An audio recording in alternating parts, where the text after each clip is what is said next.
자, 오늘 함께 봉독할 하나님 말씀은 고린도전서 3장 16절과 17절 말씀을 함께 봉독하겠습니다. 자, 말씀을 교독하십니다. 너희가 하나님의 성전인 것과 하나님의 성령이 너희 안에 거하시는 것을 알지 못하느뇨? 누구든지 하나님의 성전을 더럽히면 하나님이 그 사람을 멸하시리라. 하나님의 성전은 거룩하니 너희도 그러하니라. 아멘. 자, 오늘은 성령이 거하시는 성전이라는 제목으로 하나님 말씀을 함께 나누겠습니다. 하나님은 거룩하십니다.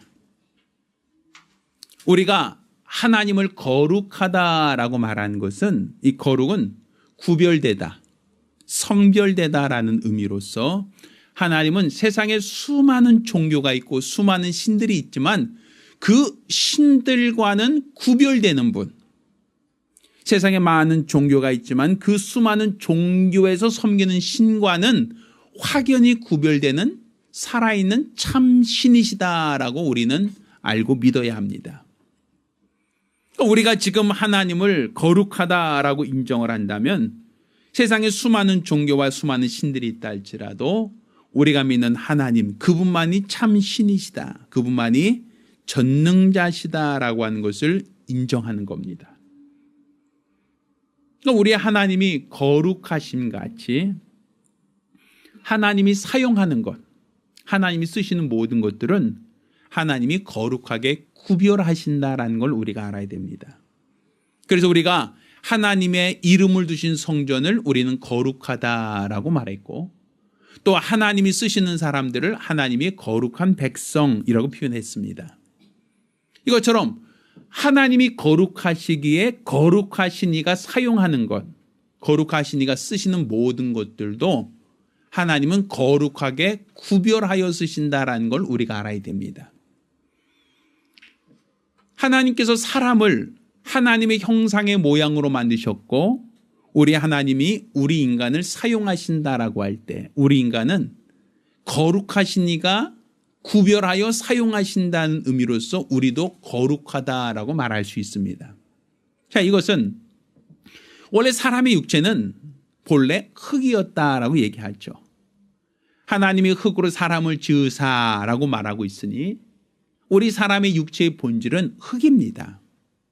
아마 흙이라고 하는 것은 아마 여러분이 세상에서 사는 동안 매일 날마다 밟고 지나가는 그 모든 것들이 다 흙이라고 얘기할 수 있습니다.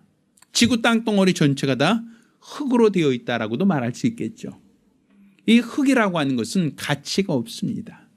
흙이라고 하는 것은 흔하디 흔하고 또 가치도 없고 또 너무 보잘것없는 것이 흙입니다. 그런데 하나님이 그 흙으로 사람을 지으셨을 때 자기 형상의 모양을 따라 그 흙을 취하여 하나님이 마치 토기장이가 그릇을 만들듯 사람을 만드셨다라고 할 때 그 사람은 그 본질은 흙이지만 우리는 세상에 있는 그 수많은 흙들과는 구별되었다라고 볼 수 있단 말입니다.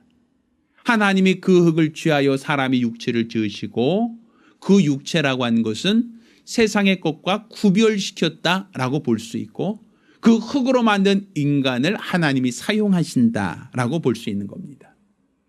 그때 하나님이 인간의 육체를 하나님이 토기장이가 그릇을 만들듯이 사람으로 만들고 하나님의 형상의 모양으로 만드시고 그들을 어떻게 사용하시는가?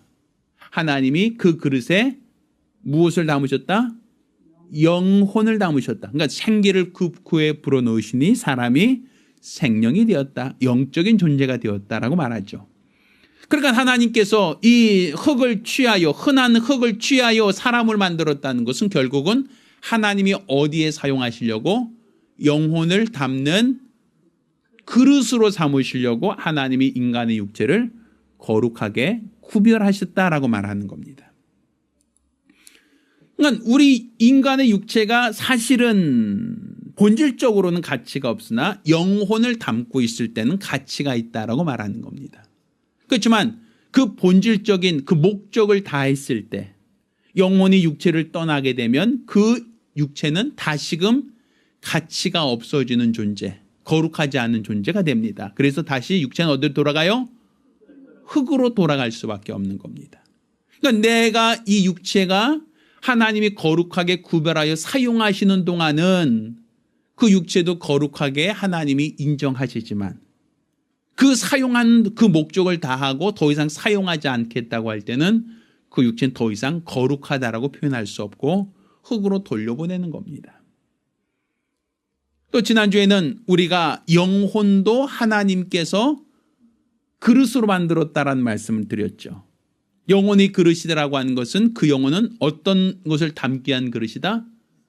그래서 성령을 부어주신다라고 했으니 성령이 거하시는 성전, 성령이 거하시는 그릇으로서 하나님은 우리 영혼을 구별하셨다라고 말할 수 있습니다. 오늘 우리가 읽은 이 본문에도 너희가 하나님의 성전인 것과 성령이 너희 안에 거하시는 것을 알지 못하느냐. 그 성령을 우리가 내 영혼에 받았다라고 할 때 내 영혼은 하나님이 사용하시는 거룩한 영혼이라 말할 수 있는 겁니다. 그렇지만 세상에 있는 모든 영혼들이 다 성령을 받았는가라고 하면 그렇지는 않죠. 모든 사람에게 성령이 임하였는가 하면 그건 아니란 말입니다. 성령을 받았다라고 얘기하는 것은 다른 말로 성령이 그 영혼 안에 내주하셨다. 그 영혼에 담겨져 있다라고 얘기하는 건데 영혼에 성령이 임하셨다라고 하는 것은 바로 하나님이 그 영혼을 거룩하게 사용하신다라는 얘기가 되는 겁니다. 그래서 너희가 성령이 올 때까지는 너희가 예루살렘을 떠나지 말라 하시고 성령이 너에게 임하시면 너희가 권능을 받고 예루살렘과 온 유대와 사마리아와 땅까지 이르러 내 증인이 되리라. 그러니까 내가 너를 쓰겠다라는 얘기입니다. 그러니까 하나님이 육체를 사용하시는 것은 그 육체에 무엇을 담았을 때 영혼을 담았을 때 그 육체를 사용하시는 거고 결국 그 영혼이 떠나면 그 육체는 더 이상 사용할 가치가 없어서 흙으로 돌아가는 것처럼 하나님이 그 영혼을 쓰시겠다라고 할 때 그 영혼을 쓰시는 것은 하나님이 세상에 있는 수많은 영혼들 중에서 구별하셔서 사용하시는데 구별하여 사용하시는 그 영혼은 하나님의 무엇을? 성령을 그 영혼 안에 담아두었을 때 성령 받은 영혼을 하나님이 예수를 전하는 증인으로 사용하시기 위하여 그를 거룩하게 구별하시는 겁니다. 그러니까 성령에 임하지 않은 영혼은 하나님이 거룩하다 말하지 않는 겁니다. 거룩하게 구별되었다라고 표현할 수가 없는 겁니다. 그럼 여러분이 지금 성령을 받았습니다라고 하는 것은 결국은 나는 하나님으로부터 거룩하게 구별된 자라고 하는 그 고백이 되는 겁니다. 옆에 있는 분들에게 집사님은 거룩한 자입니다. 거룩하게 구별되었습니다. 서로 좀 인정 좀 해주시기 바랍니다. 믿으세요? 내가 성령 받았다는 것은 나는 어떻다? 거룩하게 구별된 영혼이다라는 그 증거가 되는 겁니다. 가치가 있다는 얘기죠. 자, 그런데 우리가 성령 받았다는 것에 대해서 또 거룩하게 구별됐다는 것에 대해서 사람들은 그 가치를 잘 모르는 경우가 너무 많다는 겁니다. 그냥 성령 받았다는 것이 뭐 그냥 받았다고 하니까 또 성령 받은 사람은 방언을 말한다라고 하니까 그냥 방언을 말하게 하는 수단, 방언을 말하기 위한 방법으로서 성령을 받는 경우가 많다는 거죠. 그건 이 배와 그러니까 이 어미가 바뀐 겁니다. 성령이 임하셔서 방언을 말하는 거지 방언을 말하기 위한 수단으로서 성령을 받는다라는 것은 크게 왜곡된 겁니다. 마치 배보다 배꼽이 더 크다고? 이거는 굉장히 잘못된 표현이란 말입니다. 성령이 임하신 것은 단지 방언이라고 하는 뜻도 모르는 어떤 기도를 하기 위한 수단이 아니란 얘기죠. 우리가 이제 성령이 임재하신 사건을 우리가 성경을 어떻게 기록하고 있냐면 예수 그리스도가 오시기 이전까지는 성령이 우리 각 사람 안에 내주하신 적이 없습니다. 구약 시대에도 하나님이 쓰시는 수많은 사람들이 있었죠. 우리가 알고 있는 아브라함이나 이삭이나 야곱이 있었고 노아도 있었고 다윗도 있었고 뭐 수많은 하나님 쓰였던 수많은 위인들이 있죠. 그런데 그들이 성령이 그들 안에 내주하셨는가라고 하면 그렇지 않습니다. 성령이 그들 안에 내주하신 적이 없어요. 물론 간혹 가다가 성령의 감동을 받아 이렇게 말을 했다, 뭐 이런 얘기는 합니다. 여기서 말하는 성령의 감동이라고 하는 것은 성령께서 우리 안에 내주하셨다는 의미가 아니라 마치 옷을 입듯이 그를 하나님께서 감화시켰다라고 하는 부분이 되는 겁니다. 그를 사용하기 위하여 그가 성령으로 감화되었다라고 하는 표현이거든요. 그것은 성령이 우리 안에 내주하셨다는 사건과는 전혀 구별되는 사건입니다. 그러니까 구약시대에 그 수많은 믿음의 사람들이 있었는데 왜 성령이 그들 안에 내주하지 않으시고 그냥 단지 바깥에서 그를 돕는 감화, 감동 정도로만 역사하셨는가 하면 성령은 하나님의 거룩한 영이기 때문입니다. 하나님으로부터 나오시는 거룩한 영은 성령은 죄인에게 거할 수 없기 때문입니다. 자, 우리 성경이 이렇게 얘기하죠. 빛과 어둠은 같이 있을 수가 없죠. 또 진리와 거짓은 같이 섞어 놓을 수가 없어요. 마찬가지로 그리스도와 벨리알, 하나님과 죄는 같은 곳에 같이 있을 수가 없어요. 그러니까 우리가 잘 알고 있는 것처럼 하나님은 거룩하다라고 할 때 그에게는 죄가 없으시다라는 얘기입니다. 그러니까 죄와 하나님은 공존할 수가 없어요. 마치 이것은 빛과 어둠이 같이 공존할 수 없는 것과 똑같은 이치입니다. 그러니 하나님께서 각 사람에게 임재하지 않으셨다, 임재할 수 없었다라는 얘기는 다른 말로 그 사람은 하나님 보실 때 뭐가 있다? 죄가 있다라는 얘기가 되는 겁니다. 성경 로마서 3장 23절에 모든 사람이 죄를 범하였음에 하나님의 영광에 이르지 못하더니 라고 말하죠. 왜? 죄가 있으면 영광이 이르지 못하는 겁니다. 왜? 죄 가운데는 하나님의 영광이 이를 수가 없는 겁니다. 또 성경이 이와 같이 얘기하죠. 의인은 없나니 하나도 없다. 그러니까 의인이 없다는 거예요. 하나님의 눈으로 볼 때 의인이 없다. 모두가 다 죄인이다. 죄로 인하여 영원한 심판과 형벌의 대상이다라는 것이 하나님의 진단입니다. 그러니 이렇게 죄가 있고서는 성령이 임할 수가 없는 거예요. 죄가 있는 곳에 성령이 임재하신다는 것은 마치 어둠 가운데 빛이 임하면 어둠이 사라지고 없어져야지, 빛이 임했는데 여전히 어둡다라고 하면 그 빛은 빛이 아니죠. 빛의 가치가 없는 거죠. 그러니까 성령이 임하셨다는 것은 죄가 없다는 증거입니다. 그러니까 예수께서 처음 요단강에서 침례를 받고 올라오실 때 성령이 비둘같이 그에게 임하셨다는 얘기는 다른 말로 예수에겐 죄가 있다 없다? 그렇죠. 예수가 죄가 없으신 분이기에 성령은 하나님 안에서, 하나님 그 영광 가운데 계신 하나님과 동일한 환경, 죄 없는 환경인 예수 안에 내주할 수 있었던 겁니다. 그런데 우리가 죄인 가운데 있다, 죄가 있다라고 하면 성령은 우리 안에 들어올 수 없다는 것이죠. 그럼 예수님께서 우리에게 성령을 받으라 하고 말씀하셨어요. 우리에게 성령을 받으라고 하신 것은 예수님의 제자를 삼으실 때 베드로야, 요한아, 야고보야 나를 따라와라 할 때 성령을 그때 그 시간 주신 게 아닙니다. 예수님께서 성령을 받으라 하고 말씀하신 것은 예수님께서 십자가 달려서 죽으시고 우리의 모든 죄를 대속하신 이후 하늘에 올라가시면서 내가 아버지께로 가면 아버지께 구하여 너에게 성령을 보내주겠다라고 말씀하신 겁니다. 그 사건은 어느 시점인가요? 예수께서 십자가에서 피 흘리신 그 이후라고 얘기할 수 있단 말입니다. 자, 예수께서 피 흘리신 그 이후라고 얘기하는 것은 마치 이스라엘 사람들이 죄가 있을 때 하나님께 그 죄를 용서받기 위해서는 성전에 들어가는데 성전에 들어갈 때는 제물을 가지고 들어갑니다. 양이나 송아지나 비둘기 같은 제물을 가지고 성전으로 들어가죠. 그리고 그 제물의 머리에 안수하여 자기의 죄를 제물에게 전가시키고 그 제물을 죽여서 피를 흘리면 하나님께서 그 죄인이 들어왔다 할지라도 그 죄를 기억하지 않으신다는 거예요. 왜? 그 죄와 싸워대 피 흘리기까지 싸웠기 때문에 그 죄를 전가시켜서 그 제물을 죽였기 때문에 하나님은 그 사람에게 죄를 청구하지 않으신다는 것이었어요.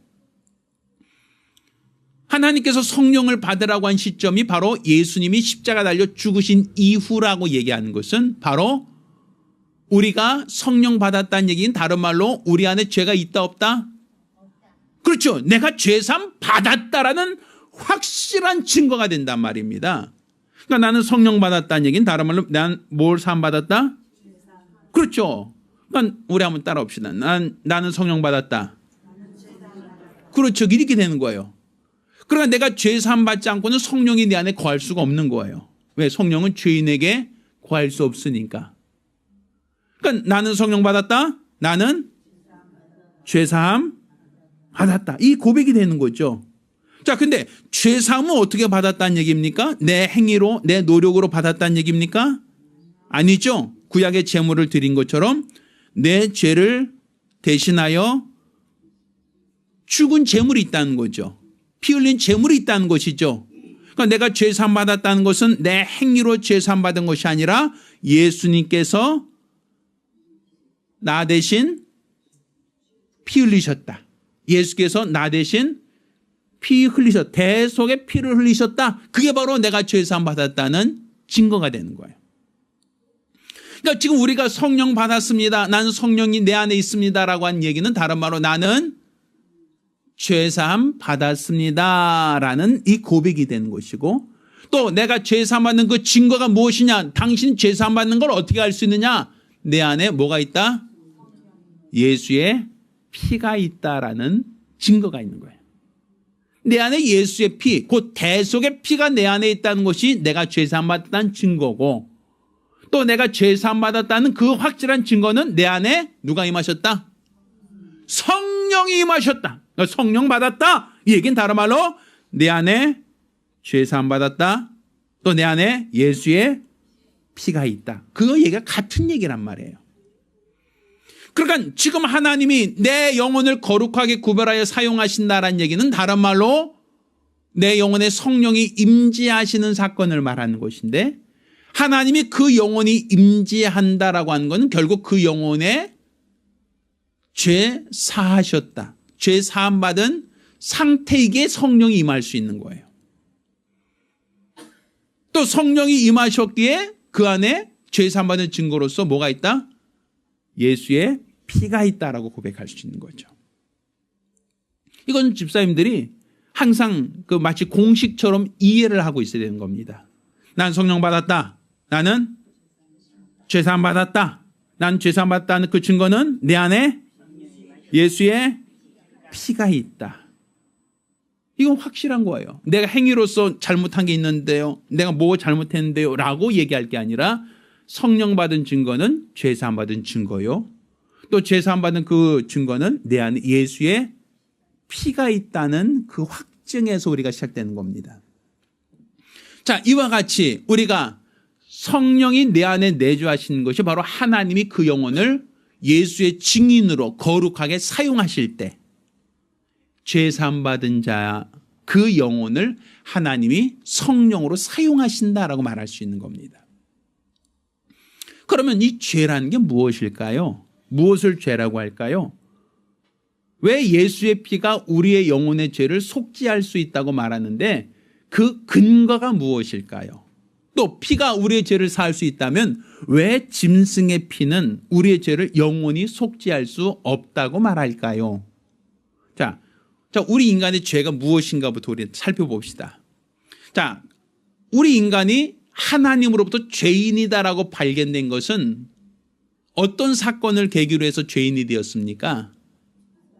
첫사람 아담이 하나님 말씀에 불순종하여 하나님이 먹지 말라고 하는 그 선악을 알게 한 실과를 먹음으로 말미암아 우리 인류가 죄인이 되었다. 이건 아시죠? 자, 그러면 우리가 죄인 되었다는 것은 다른 사람을 때렸다, 이건 아니잖아요. 다른 사람 것을 훔쳤다라고 시작하는 것도 아니잖아요. 다른 사람을 죽였다라고 시작하는 것도 아니잖아요. 우리 인간의 죄가 무엇으로부터 시작되는 겁니까? 하나님 말씀에 불순종하는 것부터 죄가 되었죠. 그러면 불순종의 죄라면 의는 뭐가 되는 겁니까? 순종의 의가 되는 것이죠.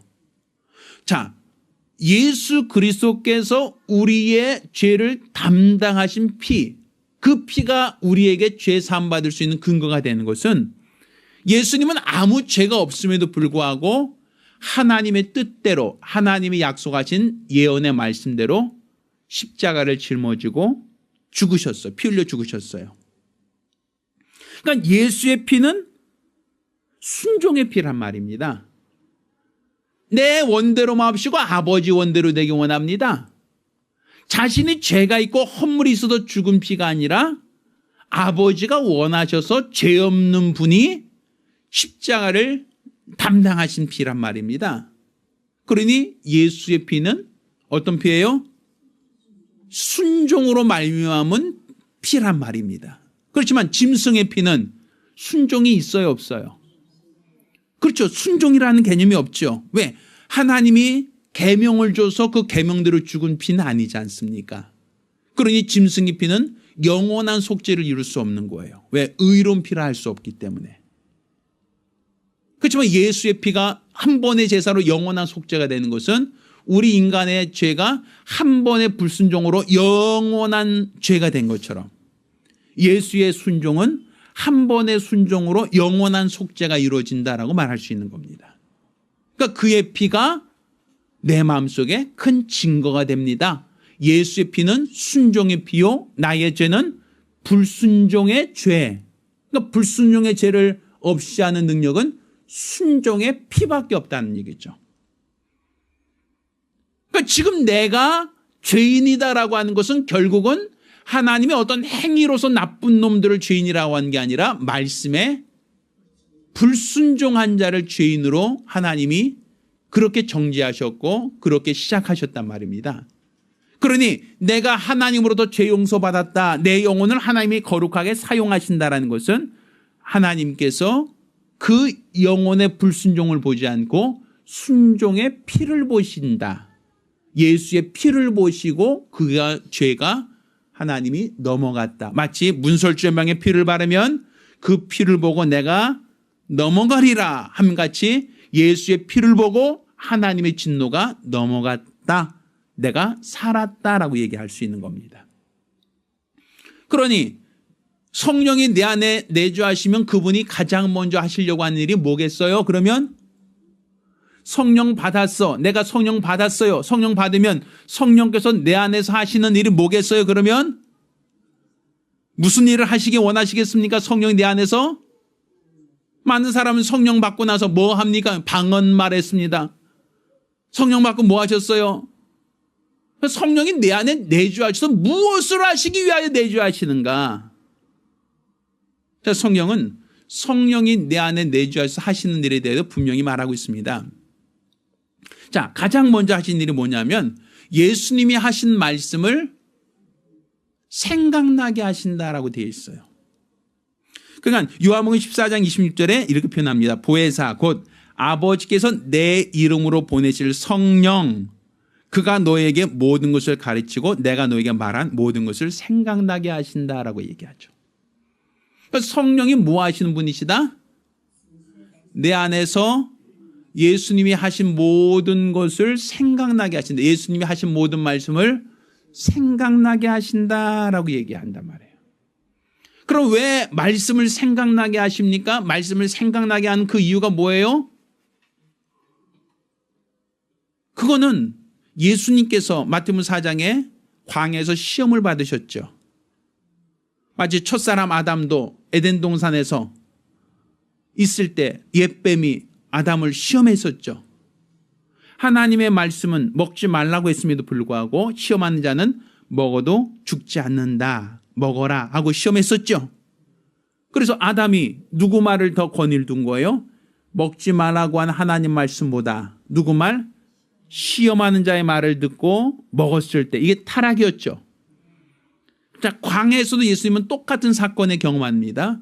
40일을 굶주려서 금식하고 있는 예수께 시험하는 자가 돌을 떡으로 만들어 먹어봐라. 현실적인 얘기를 한단 말이에요. 그때 내가 굶어 죽지 않으려면 나를 시험하는 자의 말처럼 내가 뭔가 먹어야겠다라고 하는 선택을 하지 않고 무엇으로? 기록된 말씀을 가지고 뭘 하셨어요? 시험을 이기셨잖아요. 기록되었으되 사람이 떡으로 살지 않고 하나님으로 나온 모든 말씀으로 사느니라. 그러니까 지금 시험을 이기는 능력은 뭐였어요? 말씀. 그러니까 우리가 시험에 든다, 우리가 범죄했다라고 하는 것은 결과적으로 무엇이죠? 말씀에 불순종한 거라고 얘기한다면 시험하는 자는 끊임없이 뭐 하게 하기 위해서 시험하는 거예요? 말씀에 불순종하고 말씀대로 살지 못하도록 시험한단 말입니다. 그러니 시험하는 자가 왔을 때 시험을 이기는 능력은 뭐예요? 말씀을 가지고 하나님이 이렇게 말씀하셨다라는 것을 기준으로 시험을 이기라는 거 아닙니까? 그러니까 성령이 내 안에 들어와서 내가 다시는 죄인으로 돌아가지 않게 하려면, 다시는 내가 범죄하지 않게 하려면 내가 죄산 받은 자로서 어떻게 살아야 죄로 돌아가지 않죠? 말씀대로 순종하며 살아야 된단 말이에요. 성령이 내 안에 내주하시고 나를 지속적으로 사용하기 위해서는 내가 하나님 말씀에 지속적으로 순종해야 되는데, 그러기 위해서는 성령이 내 안에서 무엇을 하시는 거예요? 말씀을 생각나게. 왜 말씀을 왜 생각나게 하십니까? 원수들이 밀가부로 너희를 시험하였을 때 그때 어떻게 하라고? 그렇죠. 말씀을 의지해서 시험을 이기라는 거죠. 예수님처럼 기록된 말씀을 의지하여 너에게 오는 모든 시험을 어떻게 하라? 이겨라. 극복해라는 거 아닙니까? 그러니까 성령이 내 안에 들어와서 뭐 하는 거예요? 내 안에서 하나님 말씀을 생각나게 하신다, 기억나게 하신다, 이 얘기를 하는 겁니다. 그러니까 지금 우리가 성령 받았다, 성령이 임하심으로 너희가 하나님의 성전이다 라고 얘기하는 것은 바로 우리 안에 하나님의 무엇을 두시기 원한다? 말씀을 두기 원하신다는 얘기죠. 요한계시록은 또 이런 말씀을 합니다. 요한계시록 2장 29절, 3장 6절, 3장 13절, 3장 22절 이런 식으로 계속 말하는 게 뭐냐면 귀 있는 자는 성령이 교회들에 가신 말씀을 들을지어다. 이 표현을 계속 써요. 성경은. 아마 들어보셨죠? 귀 있는 자는 성령이 교회들에 한 말씀을 들을지어라. 그 얘기는 다른 말로 성령 뭐 하시는 분이시다? 귀 있는 자는 성령이 교회들에게 하는 말을 들어라. 성령 뭐 하시는 분이시다? 말씀하시는 분이시다라는 거예요. 말씀을 생각나게 하실 뿐 아니라 말씀 우리에게 직접 말씀하시는 분이시다라는 거예요. 왜 성령이 우리 안에 내주하셔서 그분이 하신 일은 말씀하시는 분이에요. 말씀을 깨닫게 하고 말씀을 주시는 분이에요. 그래서 마태복음 10장 20절에 이렇게 표현합니다. 말하는 이는 너희가 아니라 너희 속에서 말씀하는 자 곧 너희 아버지의 성령이다 라고 표현하고 있어요. 그러니까 말씀하는 자는 누구시다? 너희 안에서 말씀하시는 아버지의 성령이시다. 그러니까 지금 너희가 말하는 게 아니라 성령이 너희 안에서 말하게 한다라고 얘기한단 말이죠. 왜 말씀을 하게 하시는 성령의 역할은 왜? 그 이유가 뭐죠? 우리가 죄인 된 것은 무엇 때문이다? 말씀에 불순종한 것이 죄인이기 때문에 성령이 내주한 조건, 성령이 계속 내주하기 위해서는 우리가 어떤 조건을 충족시켜야 됩니까?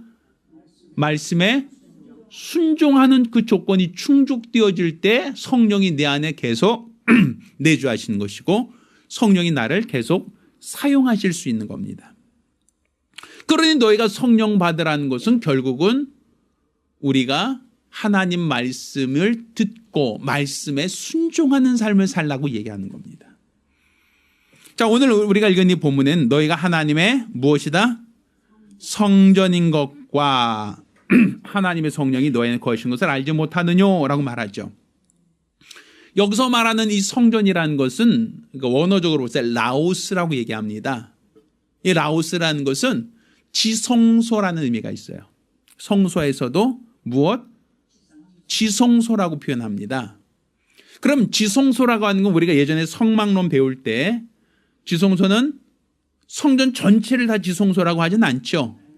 울타리가 세마포로 된 울타리가 처해 있고 그 울타리 안에 번제단과 물두멍, 뜰이 있죠. 그리고 그것을 지나서 있는 것이 성소와 지성소라고 하는 건물이 있죠.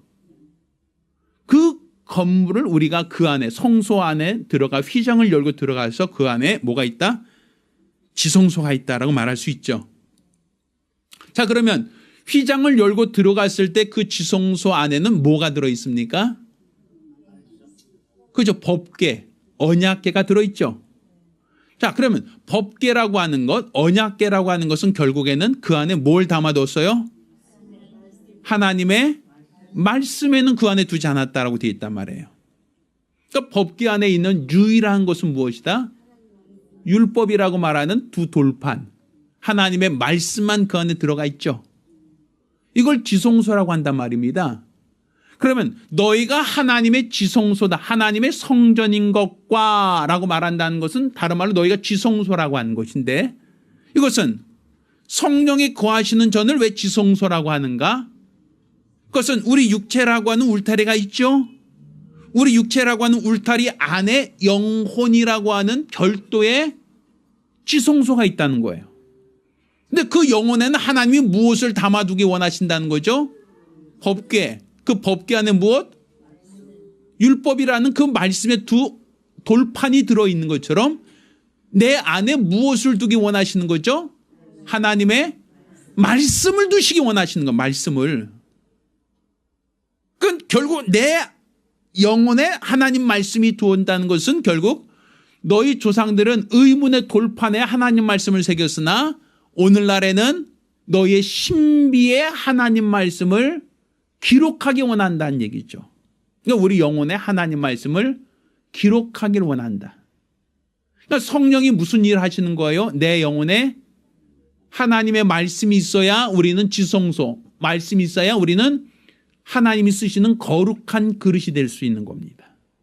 자, 오늘 본문을 읽어보면 17절 이와 같이 얘기하죠. 누구든지 하나님의 성전을 더럽히면 하나님이 그 사람을 멸하시리니 하나님의 성전은 거룩하니 너희도 그러하니라. 자, 어떤 사람을 멸하신다는 거예요? 하나님의 성전을 더럽힌다는 얘기가 뭡니까? 거룩을 상실했다는 얘기죠. 그럼 우리 영혼에 무엇이 있을 때 거룩한 거예요? 하나님의 말씀이 있을 때 우린 거룩한 거예요. 근데 아담의 타락은 뭡니까? 말씀이 주어졌음에도 말씀에 불순종했을 때, 그때가 타락이었죠.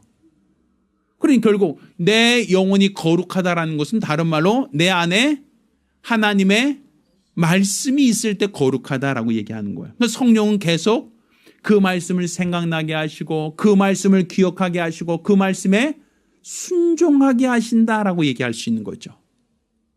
성령이 내 안에 사시는 일은 내가 거룩하게 하기 위해서, 나를 거룩하게 하기 위해서는 계속 하나님 말씀이 내 영혼에 새겨지고 내가 계속적으로 하나님 말씀에 순종하는 삶을 살 수 있도록 하는 게 성령의 역사가 되는 거예요. 그런데 우리는 성령은 받았다라고 하면서도 내 안에 하나님 말씀이 나를 주장하는가, 아니면 내 생각이 나를 주장하는가, 하나님 말씀이 나를 주장하는가, 내 세상 지식이 나를 주장하는가. 성령 받았습니다. 하나님 말씀이 내 영혼에 새겨져 하나님 말씀대로만 살고 있는가, 아니면 내 감정이나 내 지식이나 내 의지로 살아가고 있는가. 성전을 더럽힌다는 것은 다른 행위가 아닙니다. 하나님 말씀이 무시되고 있다는 거예요. 첫사람 아담 때부터 하나님 말씀이 무시되고 뱀의 말에 권위를 둬뒀을 때 그것이 타락이고, 그것이 그 영혼을 하나님이 더 이상 사용할 수 없는 죄인의 영혼이 되는 것처럼 지금 성령께서 내 안에 내주하시면서 그분이 무엇을 하시는가? 하나님 말씀에 권위를 두라는 겁니다. 내 생각보다 말씀에 권위를 두라는 겁니다. 내 판단보다 하나님 말씀에 권위를 두라는 겁니다. 내 지식보다, 내 감정보다, 내 경험보다 하나님 말씀에 더 권위를 두라는 겁니다. 성령께서 오늘 이 시간 우리를 성전 삼으시고 우리 안에서 하나님 말씀이 지속적으로 증거될 수 있도록 그 말씀이 살아서 우리 영과 혼과 및 관절과 골수를 찔러 쪼개는 말씀으로 우리를 변화시키도록 성령은 나를 감동하고 있다는 사실을 믿으시길 바랍니다. 따라서 우리가 하나님의 성전이라는 것은 단지 어떠한 교리로 성전이 아니라 성령이 내 영혼을 거룩하게 규벌하시고 나를 사용하실 때 그때 우리는 하나님의 성전이라고 얘기하는 것이고 그분이 나를 사랑하시고 사용한다는 것은 우리의 영혼에 말씀을 새기고 그 말씀에 순종할 때 우리가 우리 하나님께 쓰임받는다는 걸 기억하시기를 예수 이름으로 축원합니다. 따라서 내가 성령 받았다. 이것은 하나님 나를 거룩하게 사용하신다는 증거입니다. 내 영혼이 하나님께 거룩하게 쓰임받을 때 나는 거룩한 자라고 말할 수 있습니다.